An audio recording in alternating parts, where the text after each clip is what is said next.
Hello everyone, how are you doing today?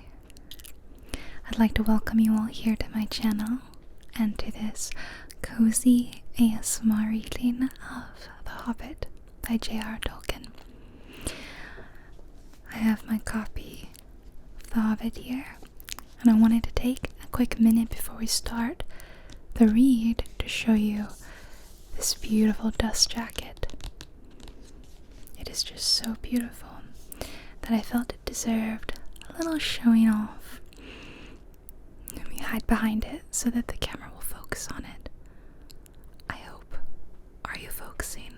I don't think you are. It's got like gold foil saying The Hobbit, and it says The Hobbit on the spine, and there's the back artwork, and there's a little gold foil J.R.R. Tolkien down there. I got this from Nerdy Ink. It's not sponsored or anything. I got a good targeted ad on Instagram showing off their dust jackets. My Instagram targeted ads are really specific to like cat videos, Chinese food, and books. I feel like that pretty much sums me up. So I got the Lord of the Rings, they're called the Tolkien set, and they come with not just The Hobbit, but the Lord of the Rings trilogy. So let me show you the others. So that was obviously The Hobbit, and here is the Fellowship of the Ring. Maybe if I like block my face. So pretty. I think this one is my second favorite behind The Hobbit. So Fellowship and the Two Towers. And they all have that gold foil. And the back. I just wanted to show them off because they're so high quality that I would recommend them. It comes like flat back, well, they're rolled up actually, so you just have to put them on the books yourselves. So Return of the King's really pretty. It's got that fiery Mount Doom color scheme, and you just fit them on your books, and my books got a little makeover, didn't they? So they sit on my shelves and they look absolutely gorgeous. If you love Lord of the Rings and you know they mean a lot to you, then I recommend them.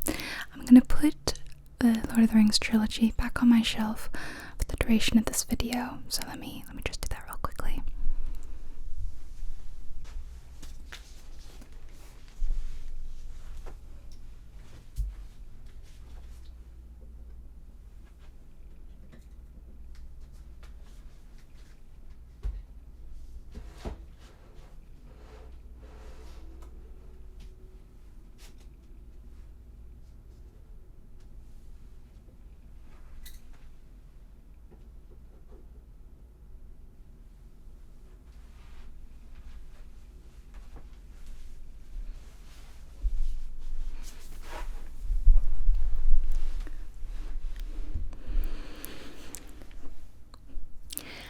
Okay, so they're now back there on my shelf, and those of you who watch a lot of my videos will probably recognize a few things.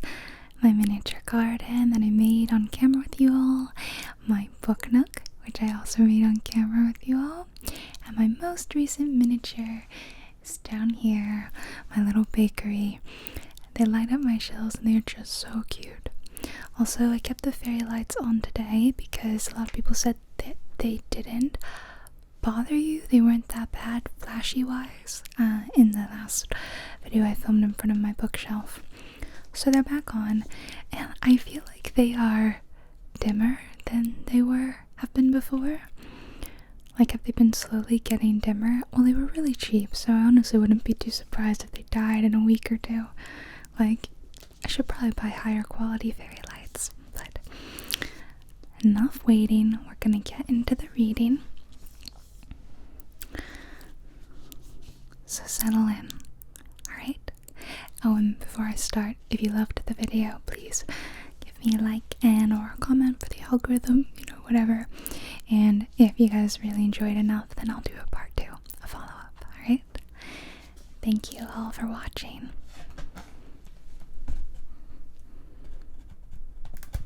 Just show the little bit of the map. I might take the dust jacket off. Probably be a bit easier to read it. I usually take dust covers off when I read. The Hobbit, or There and Back Again, by J.R.R. Tolkien. I'm gonna skip the preface.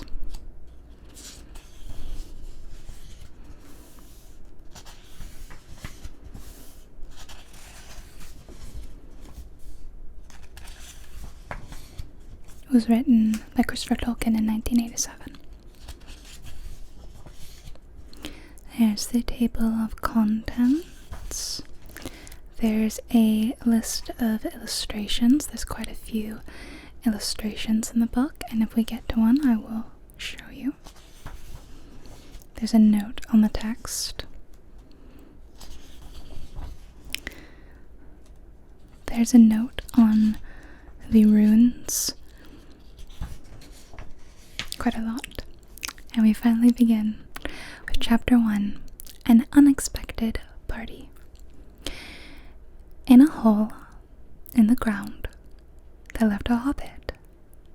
Not a nasty, dirty, wet hole, filled with the ends of worms and an oozy smell, nor yet a dry, bare, sandy hole with nothing in it to sit down on or eat. It was a hobbit hole, and that means comfort. It had a perfectly round door, like a porthole, painted green with a shiny yellow brass knob in the exact middle. The door opened onto a tube-shaped hall like a tunnel, a very comfortable tunnel without smoke, with paneled walls and floors tiled and carpeted, provided with polished chairs and lots of pegs for hats and coats. The hobbit was quite fond of visitors. The tunnel wound on and on, going fairly, but not quite straight, into the side of the hill, as all the people for many miles round called it, and many little round doors opened out of it, first on one side, and then on the other. No going upstairs for the hobbit. Bedrooms, bathrooms, cellar, pantries, lots of these, wardrobes. He had whole rooms devoted to clothes, kitchens, dining rooms, all were on the same floor, and indeed on the same passage. The best rooms were all on the left-hand side, going in, for these were the only ones to have windows, deep-set, round windows looking over his garden, and meadows beyond, sloping down to the river. This hobbit was a very well-to-do hobbit, and his name was Baggins. The Bagginses had lived in the neighborhood of the hill for time out of mind, and people considered them very respectable, not only because most of them were rich, but also because they never had any adventures or did anything unexpected. You could tell what a Baggins would say on any questions without the bother of asking him. This is the story of how a Baggins had an adventure and found himself doing and saying things altogether unexpected. He may have lost the neighbors' respect, but he gained, well, you'll see whether he gained anything in the end, the mother of our particular hobbit. What is a hobbit? I suppose hobbits need some description nowadays, since they have become rare and shy of the big people, as they call us. They are, or were, a little people, about half our height, and smaller than the bearded dwarves. Hobbits have no beards. There's little or no magic about them, except the ordinary, everyday sort, which helps them to disappear quietly and quickly when large stupid folk like you and me come blundering along, making a noise like elephants, which they can hear a mile off. They're inclined to be fat in the stomach and dress in bright colors, chiefly green and yellow. Wear no shoes because their feet grow natural leathery soles and thick warm brown hair like the stuff on their heads, which is curly. Have long clever brown fingers, good-natured faces, and laugh deep fruity laughs, especially after dinner, which they have twice a day when they can get it. Now you know enough to go on with it. As I was saying, the mother of this hobbit, of Bilbo Baggins, that is, was the famous Belladonna Took, one of the 3 remarkable daughters of the old Took, head of the hobbits who lived across the water, the small river that ran at the foot of the hill. It is often said, in other families, that long ago one of the Took ancestors must have taken a fairy wife. That was, of course, absurd, but certainly there was still something not entirely hobbit-like about them, and once in a while members of the Took clan would go and have adventures. They discreetly disappeared and the family hushed it up.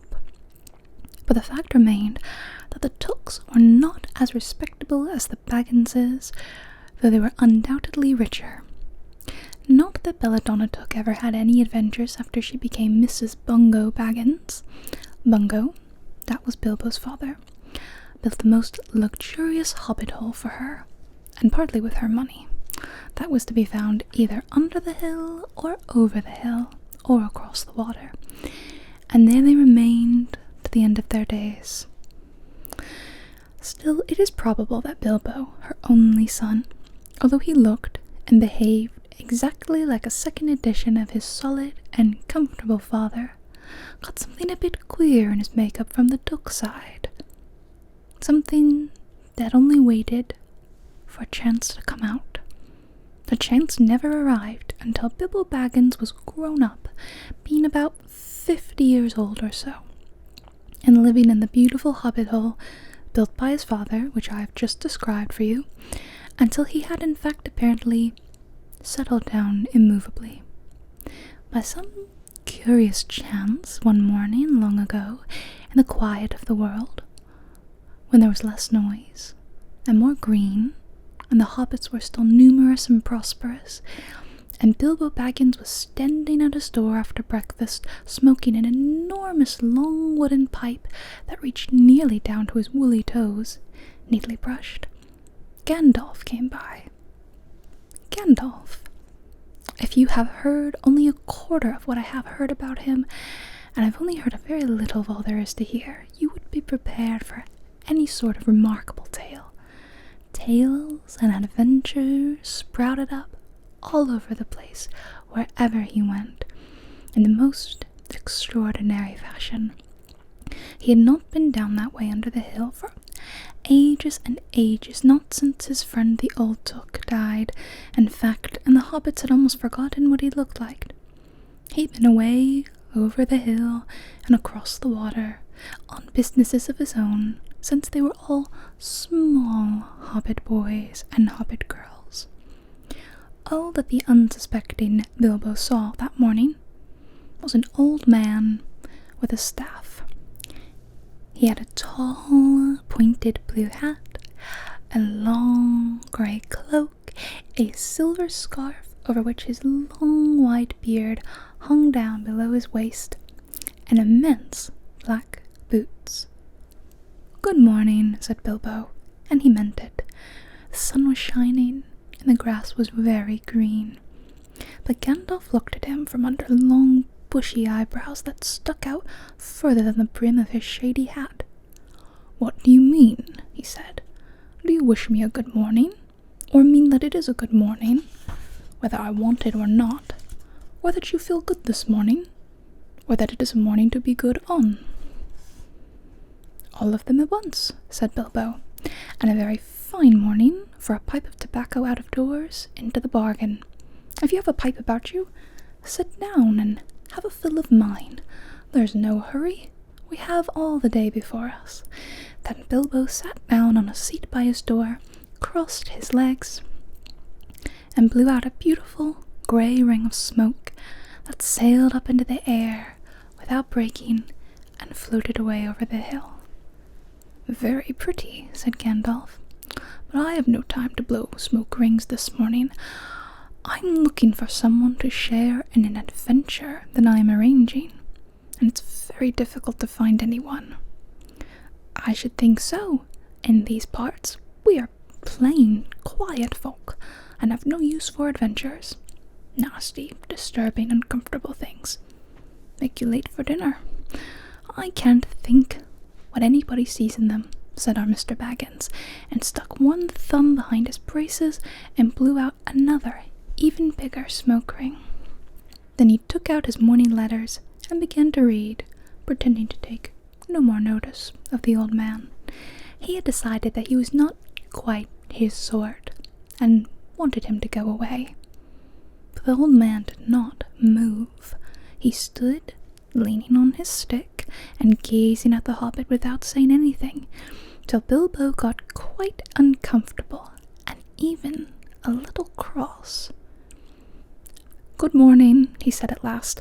"We don't want any adventures here, thank you. You might try over the hill, or across the water." By this he meant that the conversation was at an end. "What a lot of things you do use good morning for," said Gandalf. "Now you mean that you want to get rid of me, and that it won't be good till I move off." "Not at all, my dear sir. Let me see, I don't think I know your name." Yes, my dear sir, and I do know your name, Mr. Bilbo Baggins, and you do know my name, though you don't remember that I belong to it. I am Gandalf, and Gandalf means me. To think that I should have lived to be good-morninged by Belladonna Took's son, as if I was selling buttons at the door. Gandalf! Good gracious me! Not the wandering wizard that gave old Took a pair of magic diamond studs that fastened themselves and never came undone till ordered. Not the fellow who used to tell such wonderful tales at parties about dragons and goblins and giants and the rescue of princesses and the unexpected luck of widows' sons. Not the man that used to make such particularly excellent fireworks. I remember those. Old Took used to have them on Midsummer's Eve. Splendid. They used to go up like great lilies and snapdragons and laburnums of fire and hang in the twilight all evening. You will notice already that Mr. Baggins was not quite so prosy as he liked to believe, also that he was very fond of flowers. Dear me, he went on, not the Gandalf who was responsible for so many quiet lads and lasses going off into the blue for mad adventures. Anything from climbing trees to visiting elves, or sailing in ships, sailing to other shores. Bless me, life used to be quite you used to upset things badly in these parts once upon a time. I beg your pardon, but I had no idea you were still in business. Where else should I be? Said the wizard. All the same, I'm pleased to find you remember something about me. You seem to remember my fireworks kindly, at any rate, and that is not without hope. Indeed, for your old grandfather Took's sake, and for the sake of poor Belladonna, I will give you what you asked for. I beg your pardon, I haven't asked for anything. Yes, you have. Twice now. My pardon. I give it to you. In fact, I will go so far as to send you on this adventure. Very amusing for me, very good for you, and profitable too, very likely, if you ever get over it. Sorry, I don't want any adventures, thank you. Not today. Good morning. But please come to tea any time you'd like. Why not tomorrow? Come tomorrow. Goodbye. With that, the Hobbit turned and scuttled inside his round green door and shut it as quickly as he dared, not to seem rude. Wizards are, after all, wizards. "What on earth did I ask him to tea for?" he said to himself as he went to the pantry. He had only just had breakfast, but he thought a cake or two and a drink of something would do him good after his fright. Gandalf, in the meantime, was still standing outside the door and laughing long but quietly. After a while he stepped up and with the spike on his staff scratched a queer sign on the Hobbit's beautiful green front door. Then he strode away just about the time when Bilbo was finishing his second cake and beginning to think that he had escaped adventures very well. The next day he had almost forgotten about Gandalf. He did not remember things very well unless he put them down on his engagement table, like this: Gandalf, tea, Wednesday. Yesterday he had been too flustered to do anything of the kind. Just before tea time there came a tremendous ring on the front doorbell, and then he remembered. He rushed and put on the kettle and put out another cup and saucer and an extra cake or two and ran to the door. "I'm so sorry to keep you waiting," he was going to say, when he saw that it was not Gandalf at all. It was a dwarf with a blue beard tucked into a golden belt and very bright eyes under a dark green hood. As soon as the door was opened, he pushed inside just as if he had been expected. He hung his hooded cloak on the nearest peg and, "Dwalin, at your service," he said with a low bow. "Bilbo Baggins at yours," said the Hobbit, too surprised to ask any questions for the moment. When the silence that followed had become uncomfortable, he added, "I'm just about to take tea. Pray, come and have some with me." A little stiff, perhaps, but he meant it kindly. "And what would you do if an uninvited dwarf came and hung up his things in your hall without a word of explanation?" They had not been at the table long. In fact, they had hardly reached the third cake when there came an even louder ring at the bell. "Excuse me," said the Hobbit, and off he went to the door. "So you've got here at last." That was what he was going to say to Gandalf this time. But it was not Gandalf. Instead, there was a very old-looking dwarf on the step with a white beard and a scarlet hood, and he too hopped inside as soon as the door was open, just as if he had been invited. "I see they've already begun to arrive," he said, when he caught sight of Dwalin's green hood hanging up. He hung his red one next to it, and, "Balin, at your service," he said with his hand on his breast. "Thank you," said Bilbo with a gasp. It was not the correct thing to say, but "they have begun to arrive" had flustered him badly. He liked visitors, but he liked to know them before they arrived, and he preferred to ask them himself. He had a horrible thought that the cakes might run short, and then he, as the host, he knew his duty and stuck to it, however painful. He might have to go without. "Come along in and have some tea," he managed to say after taking a deep breath. "A little beer would suit me better, if it's all the same to you, my good sir," said Balin with his white beard. "But I don't mind some cake. Seed cake, if you have any." "Lots," Bilbo found himself answering, to his own surprise, and he found himself scuttling off to the cellar to fill a pint beer mug, and then to a pantry to fetch 2 beautiful round seed cakes, which he had baked that afternoon for his after-supper morsel. When he got back, Balin and Dwalin were talking at the table like old friends. As a matter of fact, they were brothers. Bilbo plumped down the beer and cake in front of him, when loud came a ring at the bell again, and then another ring. Gandalf for certain this time, he thought as he puffed along the passage. But it was not. It was 2 more dwarfs, both with blue hoods, silver belts, and yellow beards. And each of them carried a bag of tools and a spade. In they hopped as soon as the door began to open. Bilbo was hardly surprised at all. "What can I do for you, my dwarves?" he said. "Keely, at your service," said one, "and Feely," added the other, and they both swept off their blue hoods and bowed. "At yours and your families," replied Bilbo, remembering his manners this time. "Dwalin and Balin are already here, I see," said Keely. "Let us join the throng." Throng, thought Mr. Baggins. I don't like the sound of that. I really must sit down for a minute and collect my wits and have a drink.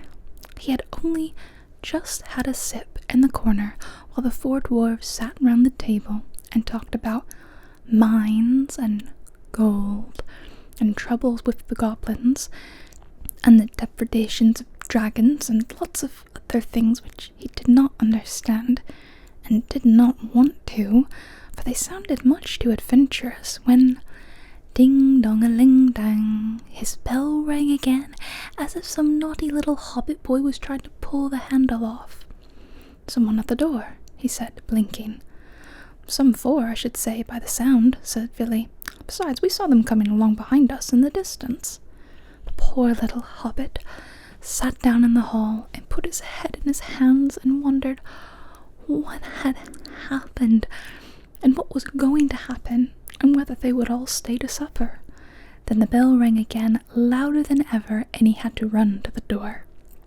It was not 4, after all, it was 5. Another dwarf had come along while he was wandering in the hall.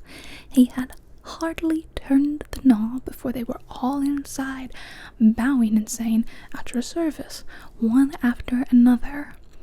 Dory, Nori, Ori, Oin, and Gloin were their names, and very soon 2 purple hoods, a grey hood, a brown hood, and a white hood were hanging on the pegs, and off they marched with their broad hands stuck in their gold and silver belts to join the others. Already it had almost become a throng.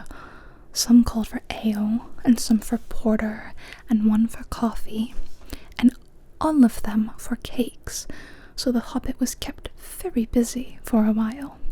A big jug of coffee had just been set in the hearth, the seed cakes were gone, and the dwarves were starting on a round of buttered scones, when there came a loud knock.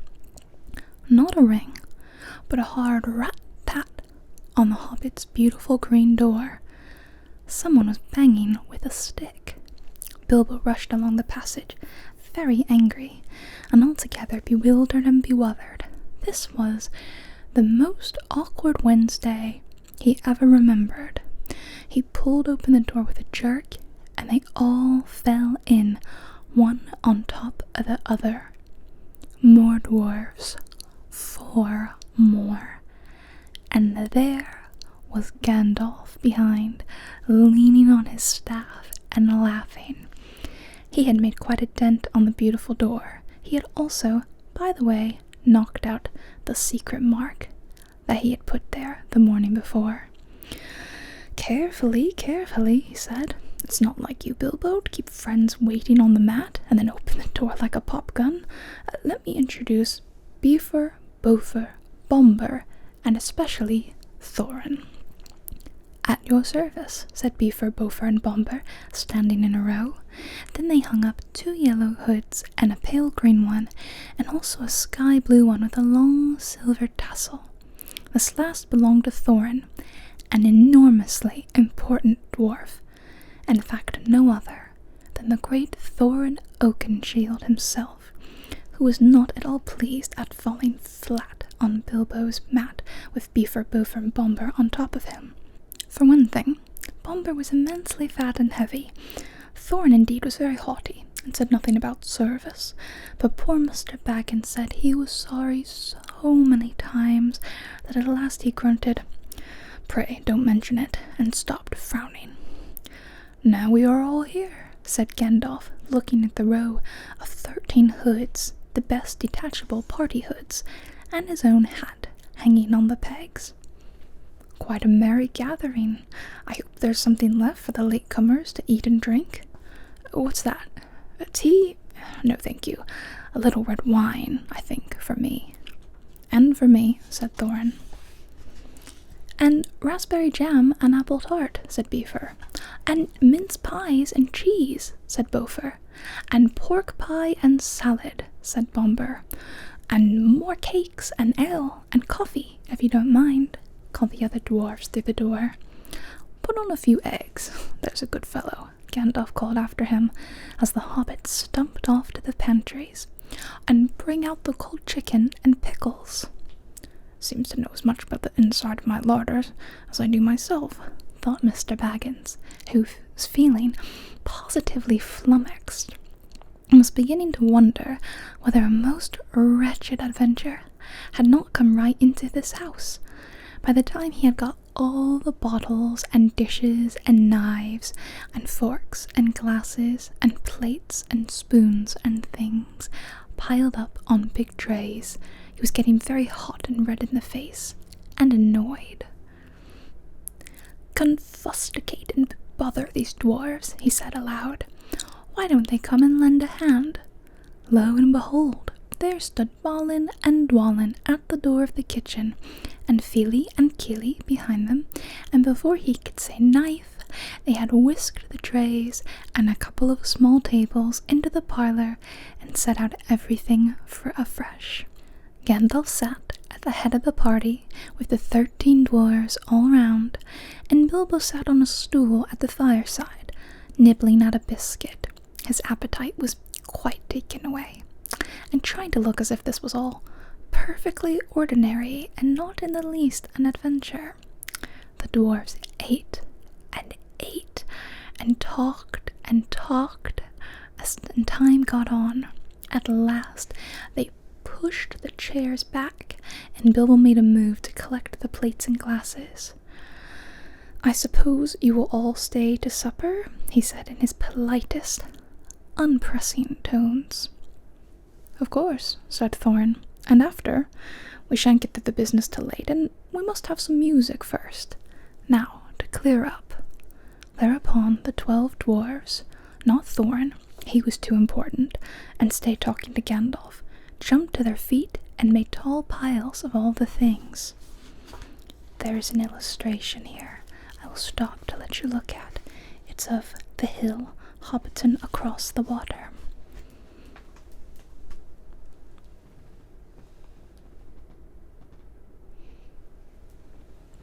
Yes, very good. Off they went, not waiting for trays, balancing columns of plates, each with a bottle on top with one hand, while the hobbit ran after them, almost squeaking with fright. Please be careful, and please don't trouble, I can manage. But the dwarves only began to sing. Chip the glasses and crack the plates, blunt the knives and bend the forks. That's what Bilbo Baggins hates. Smash the bottles and burn the corks. Cut the cloth and tread on the fat. Pour the milk on the pantry floor. Leave the bones on the bedroom mat. Splash the wine on every door. Dump the crocks in a boiling pot. Pound them up with a thumping pole, and when you've finished, if any are whole, send them down the hall to roll. That's what Bilbo Baggins hates. So carefully with the plates. And of course they did none of these dreadful things, and everything was cleaned and put away safe as quick as lightning, while the hobbit was turning round and round in the middle of the kitchen trying to see what they were doing. Then they went back and found Thorin with his feet on the fender smoking a pipe. He was blowing the most enormous smoke rings, and wherever he told one to go, it went, up the chimney, or behind the clock on the mantelpiece, or under the table, or round and round on the ceiling. But wherever it went, to escape Gandalf. Pop! He sent a smaller smoke ring from his short clay pipe straight through each one of Thorin's. Then Gandalf's smoke ring would go green and come back to hover over the wizard's head. He had a cloud of them about him already, and in the dim light, it made him look strange and sorcerous. Bilbo stood still and watched. He loved smoke rings, and then he blushed to think how proud he had been yesterday morning of the smoke rings he had sent up the wind over the hill. "Now for some music," said Thorin. "Bring out the instruments." Keely and Feely rushed for their bags and brought back little fiddles. Dori, Nori, and Ori brought out flutes from somewhere inside their coats. Bomber produced a drum from the hall. Beaver and Beaufort went out too, and came back with clarinets that they had left among the walking sticks. Dwalin and Bullen said, "Excuse me, I left mine in the porch." "Just bring mine in with you," said Thorin. They came back with vials as big as themselves, and with Thorin's harp wrapped in a green cloth. It was a beautiful golden harp, and when Thorin struck it, the music began all at once, so sudden and sweet that Bilbo forgot everything else, and was swept away into dark lands under strange moons, far over the water, and very far from his hobbit hole under the hill. The dark came into the room from the little window that opened in the side of the hill. The firelight flickered. It was April, and still they played on, while the shadow of Gandalf's beard wagged against the wall. The dark filled all the room, and the fire died down, and the shadows were lost, and still they played on. And suddenly, first one and then another began to sing as they played, deep-throated singing of the dwarves in the deep places of their ancient homes. And this is like a fragment of their song, if it can be like their song without their music.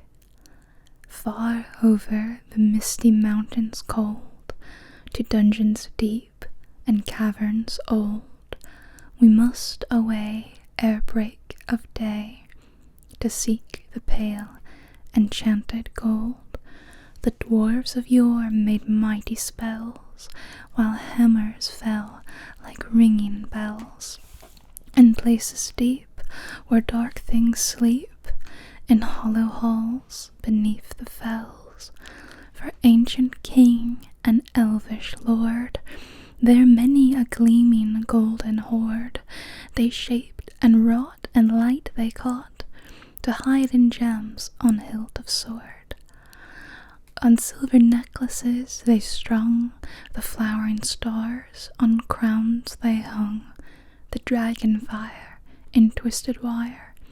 They meshed the light of moon and sun, far over the misty mountains cold, to dungeons deep and caverns old. We must away ere break of day, to claim our long forgotten gold. Goblets they carved there for themselves, and harps of gold where no man delves.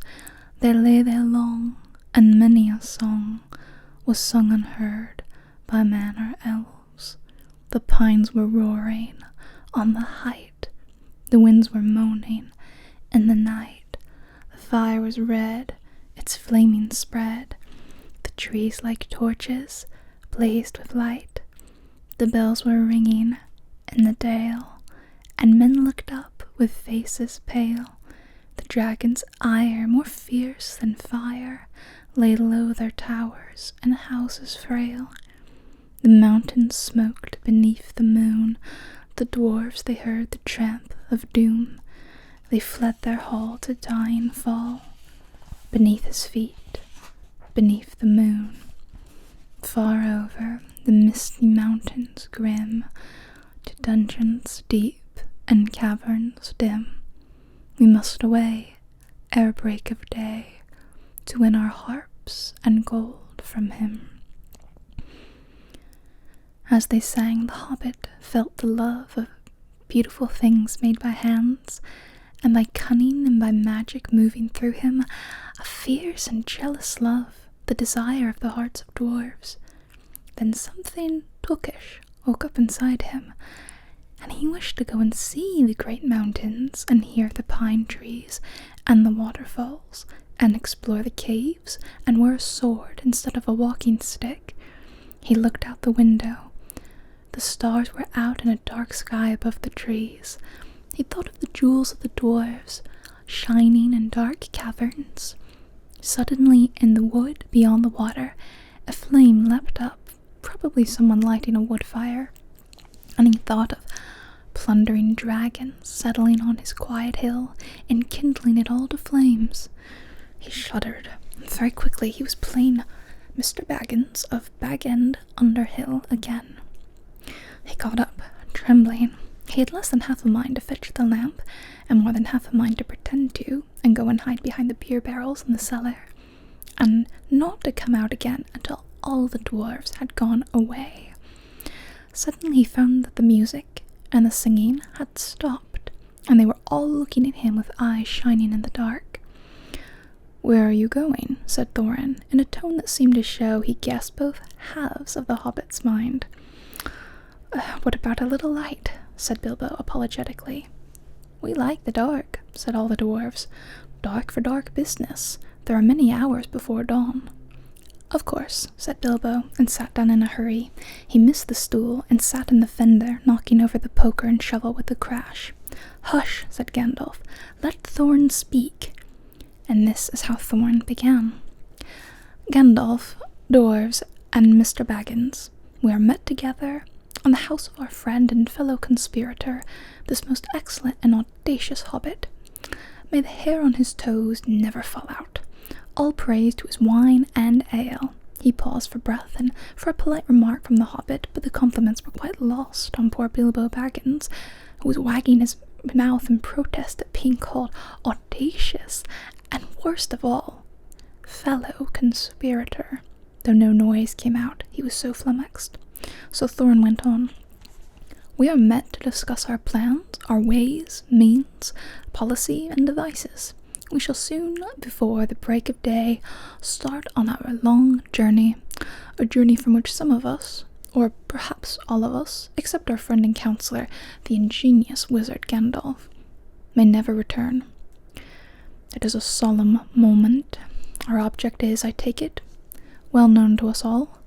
To the estimable Mr. Baggins, and perhaps to one or two of the younger dwarves, I think I should be right in naming Keely and Feely, for instance, this exact situation at the moment may require a little brief explanation." This was Thorin's style. He was an important dwarf. If he had been allowed, he would probably have gone on like this until he was out of breath, without telling anyone there anything that was not known already. But he was rudely interrupted. Poor Bilbo couldn't bear it any longer. At "may never return," he began to feel a shriek coming up inside, and very soon it burst out like the whistle of an engine coming out of a tunnel. All the dwarves sprang up, knocking over the table. Gandalf struck a blue light on the end of his magic staff, and in its firework glare the poor little hobbit could be seen kneeling on the hearth-rug, shaking like a jelly that was melting. Then he fell flat on the floor and kept on calling out, struck by lightning, over and over again, and that was all they could get out of him for a long time.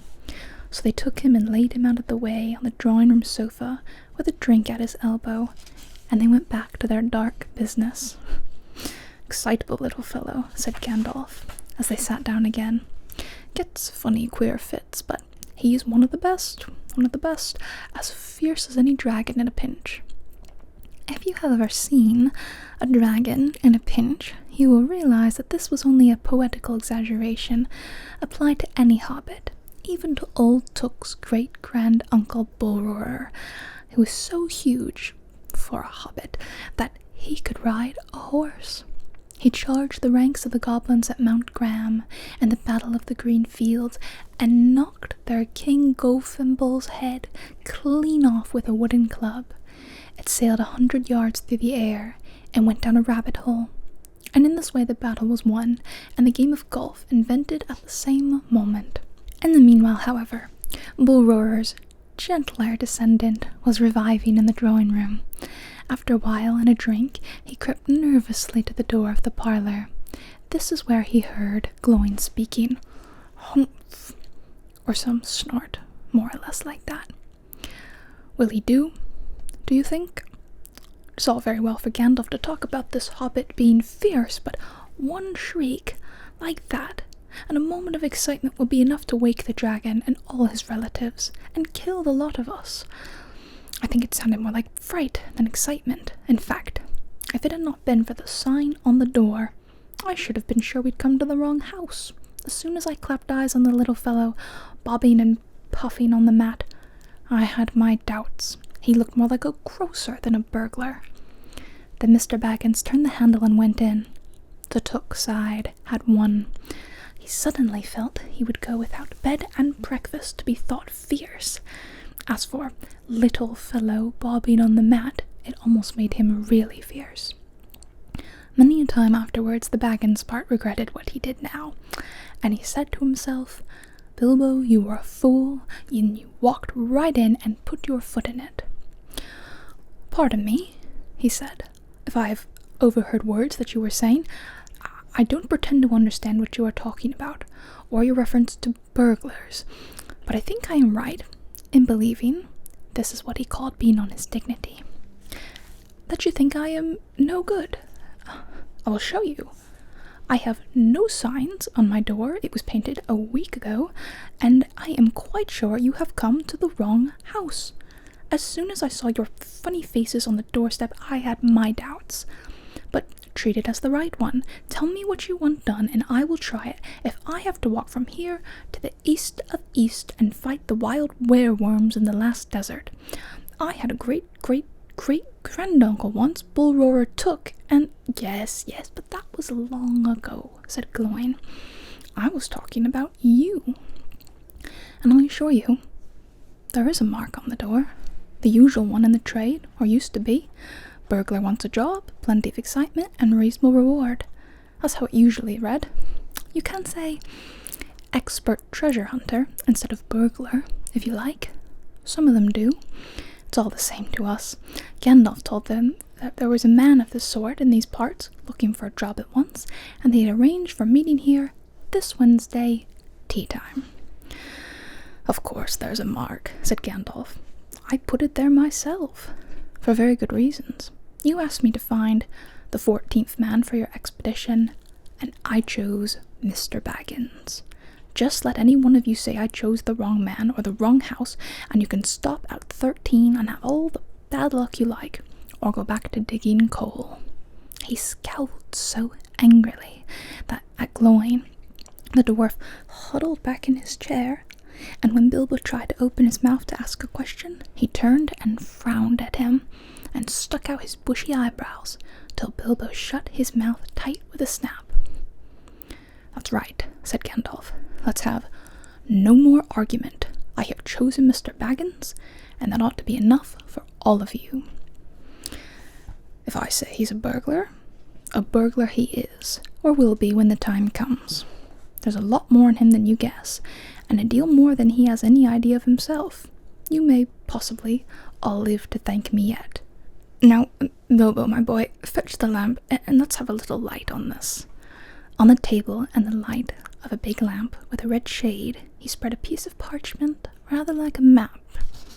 This was made by Thror, your grandfather, Thorin, he said in answer to the dwarves' excited questions. It is a plan of the mountain. I don't see how this will help us much, said Thorin disappointedly after a glance. I remember the mountain well enough, and the lands about it, and I know where Mirkwood is, and the withered heath where the great dragons breed. And I know where Mirkwood is, and the withered heath where the great dragons breed. But there is a dragon marked in red on the mountain, said Balin, but it will be easy enough to find him without that, if ever we arrive there. There is one point you haven't noticed, said the wizard, and that is the secret entrance. You see that rune on the west side, and the hand pointing to it from the other runes? That marks a hidden passage to the lower halls. Look at the map in this chapter, and you will see there the runes in red.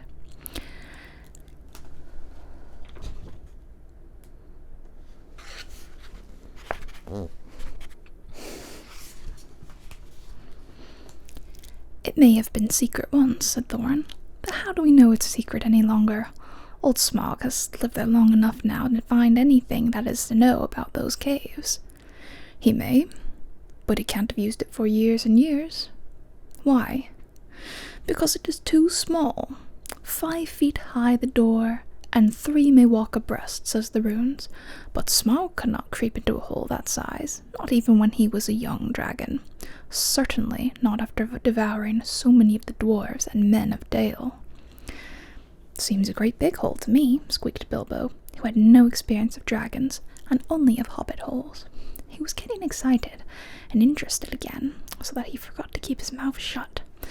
He loved maps, and in his hall there hung a large one of the country road, with all his favourite walks marked on it in red ink. How could such a large door be kept secret from everybody outside, apart from the dragon? He asked. He was only a little hobbit, you must remember. "In lots of ways," said Gandalf. "But in what way this one has been hidden, we don't know without going to see. From what it says on the map, I should guess there is a closed door which has been made to look exactly like the side of the mountain. That is the usual dwarves' method. I think that is right, isn't it?" "Quite right," said Thorin. "Also," went on Gandalf, "I forgot to mention that with the map went a key, a small and curious key. Here it is," he said, and handed to Thorin a key with a long barrel and intricate wards made of silver. "Keep it safe."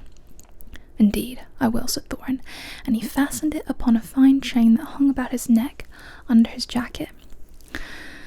"Now things are beginning to look more hopeful. This news alters them much for the better. So far we have had no clear idea what to do. We thought of going east, as quiet and careful as we could, as far as the Long Lake. After that the trouble would begin." "A long time before that, if I know anything about the roads east," interrupted Gandalf. "We might go from up there along the river running," went on Thorin, taking no notice, "and so to the ruins of Dale, the old town in the valley there, under the shadow of the mountain. But we none of us liked the idea of the front gate. The river runs right out of it through the great cliff at the south of the mountain, and out of it comes the dragon too.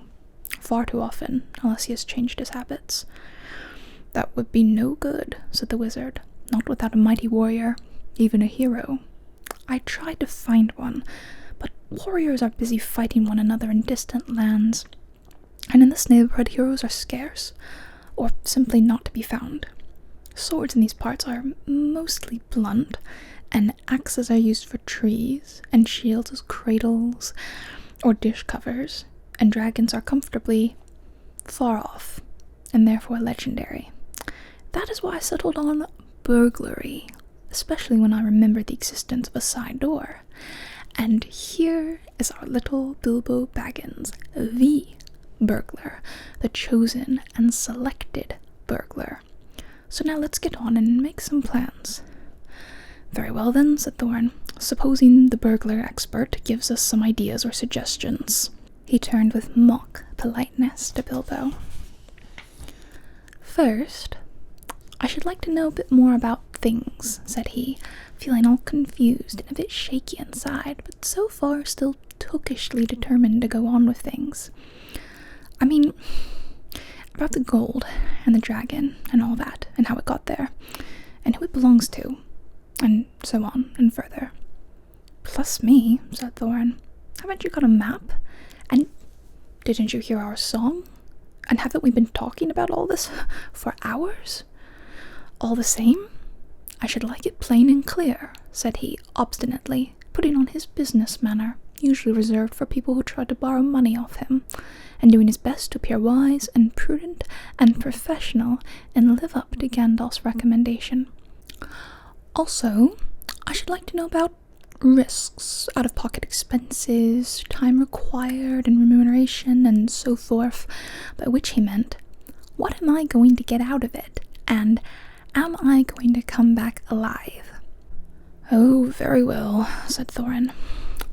"Long ago, in my grandfather Thor's time, our family was driven out of the far north and came back with all their wealth and their tools to this mountain on the map. It had been discovered by my far ancestor, Thrain the Old, but now they mined, and they tunneled, and they made huger halls and greater workshops. And in addition, I believe they found a good deal of gold and a great many jewels too. Anyway, they grew immensely rich and famous, and my grandfather was king under the mountain again, and treated with great reverence by the mortal men who lived to the south, and were gradually spreading up the running river as far as the valley overshadowed by the mountain. They built the merry town of Dale there in those days. Kings used to send for our smiths, and reward even the least skillfully most richly. Fathers would beg us to take their sons as apprentices, and pay us handsomely, especially in food supplies, which we never bothered to grow or find for ourselves. Altogether, those were good days for us, and the poorest of us had money to spend and to lend, and leisure to make beautiful things just for the fun of it, not to speak of the most marvellous and magical toys, the like of which is not to be found in the world nowadays. So my grandfather's halls became full of armour, and jewels, and carvings, and cups, and the toy market of Dale was the wonder of the north. Undoubtedly, that was what brought the dragon. Dragons steal gold and jewels, from men and elves and dwarves, wherever they can find them, and they guard their plunder as long as they live, which is practically forever unless they are killed, and never enjoy a brass ring of it. Indeed, they hardly know a good bit of work from a bad, though they usually have a good notion of the current market value, and they can't make a thing for themselves, not even mend a little loose scale of their armour. There were lots of dragons in the north in those days, and gold was probably getting scarce up there with the dwarves flying south or getting killed, and all the general waste and destruction that dragons make going from bad to worse. There was a most especially greedy, strong and wicked worm called Smaug. One day he flew up into the air and came south.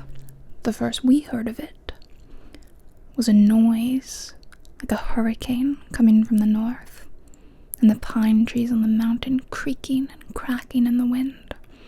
Some of the dwarves who happened to be outside, I was one, luckily, a fine adventurous lad in those days, always wandering about, and it saved my life that day.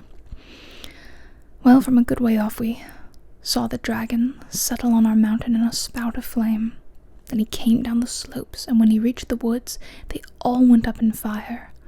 By that time, all the bells were ringing in Dale, and the warriors were arming. The dwarfs rushed out of their great gate, but there was the dragon, waiting for them. None escaped that way. The river rushed up in steam, and a fog fell on Dale, and in the fog the dragon came on them and destroyed most of the warriors. The usual unhappy story. It was only too common in those days. Then he went back and crept in through the front gate, and routed out all the halls and lanes and tunnels, alleys, cellars, mansions, and passages. After that there were no dwarves left alive inside, and he took all their wealth for himself. Probably, for that is the dragon's way. He has piled it all up in a great heap far inside, and sleeps on it for a bed. Later, he used to crawl out of the great gate and come by night to Dale, and carry away people, especially maidens, to eat, until Dale was ruined, and all the people dead or gone. What goes on there now I don't know for certain, but I don't suppose anyone lives nearer to the mountain than the far edge of the long lake nowadays. The few of us that were well outside sat and wept in hiding, and cursed Smaug. And there we were unexpectedly joined by my father and my grandfather, with singed beards. They looked very grim, but they said very little. When I asked how they'd got away, they told me to hold my tongue, and said that one day in the proper time I should know. After that we went away, and we've had to earn our livings as best we could up and down the lands, often enough sinking as low as blacksmith work, or even coal mining.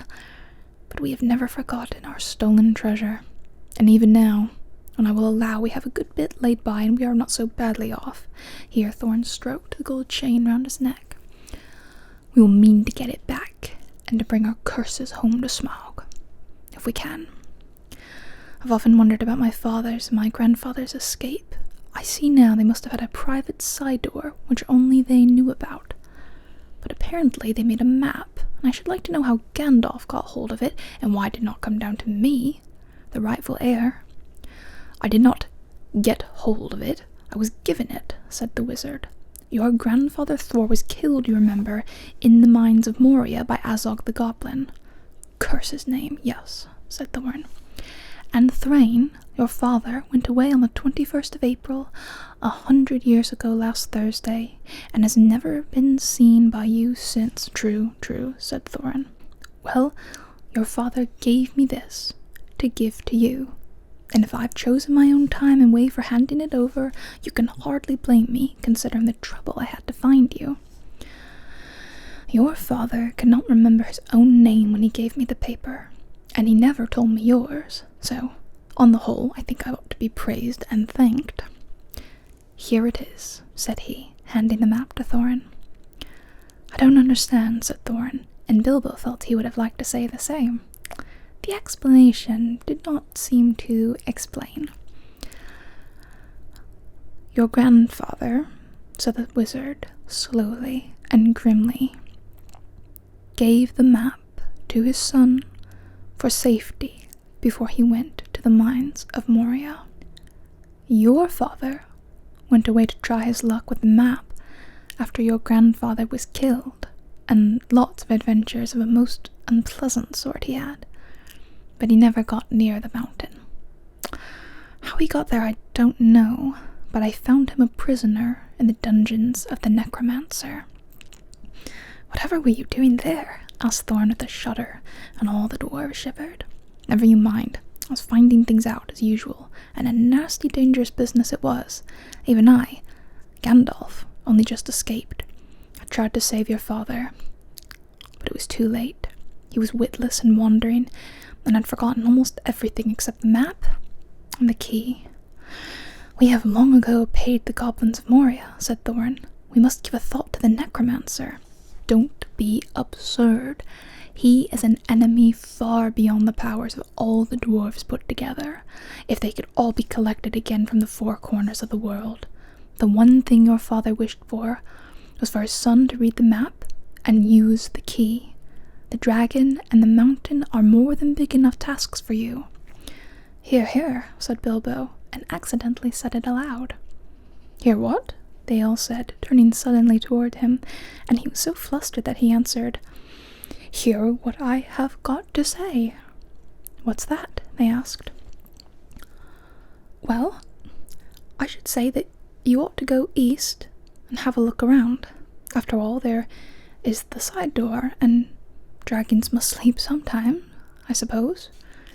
If you sit on the doorstep long enough, I dare say you will think of something. And, well, don't you know, I think we have talked long enough for one night, if you see what I mean. What about bed, and an early start and all that? I will give you a good breakfast before you go.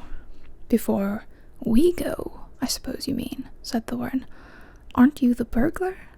And isn't sitting on the doorstep your job, not to speak of getting inside the door? But, I agree about bed and breakfast. I like 6 eggs with my ham when starting on a journey, fried, not poached, and mind you don't break 'em. After all the others had ordered their breakfasts without so much as a please, which annoyed Bilbo very much, they all got up. The Hobbit had to find room for them all, and they filled all his spare rooms and made beds on chairs and sofas before he got them all stowed, and went to his own little bed, very tired, and not altogether happy. One thing he did make his mind up about was not to bother to get up very early and cook everybody else's wretched breakfast. The tookishness was wearing off, and he was not now quite so sure that he was going on any journey in the morning. As he lay in bed, he could hear Thorin still humming to himself in the best bedroom next to him. Far over the misty mountains cold, to dungeons deep and caverns old, we must away ere break of day, to find our long forgotten gold. Bilbo went to sleep with that in his ears, and it gave him very uncomfortable dreams. It was long after the break of day when he woke up. That was Chapter 1 of The Hobbit by J.R.R. Tolkien. I actually recently watched the Hobbit films. I had only seen them once when they came out, and I watched all 3 Lord of the Rings films, the extended versions, and then rolled right into the Hobbit extended versions, and yeah, they're just not good, especially when you read this. It's kind of like, I don't know, it's kind of a really cozy book, and I don't know, the films just didn't really capture that vibe. They're not as good. They're still kind of fun watches, but you know, nothing compares to the book, any sort of film adaptation. I really hope you enjoyed that, though. The next chapter is called Roast Mutton, and if you would like me to read it, then please let me know. Don't forget to give the video a like, you know, other YouTube stuff, and look forward to a future, thank you, Leia, upcoming video where I'm gonna do a bookshelf tour. So we're gonna get up close and personal with this bookshelf and my other 2 bookshelves that are actually coming tomorrow morning. I've been waiting for them for months. So I get to put them together. So this one's gonna change because a lot of this stuff's gonna go over there, and some other books that I have scattered around the house might come in here. But yeah, I'm planning on doing a bookshelf tour maybe in a few weeks or so. So you'll see that then. But I hope you found this relaxing and kind of sleepy. And I'll put a link to my playlist of other reading videos in the description. If I do another reading video, I may do a Twilight reread. That's my beautiful copy of Twilight, also featuring the Nerdy Ink dust jackets. I've gotten some requests for Twilight recently, so I might make that happen. I do love reading to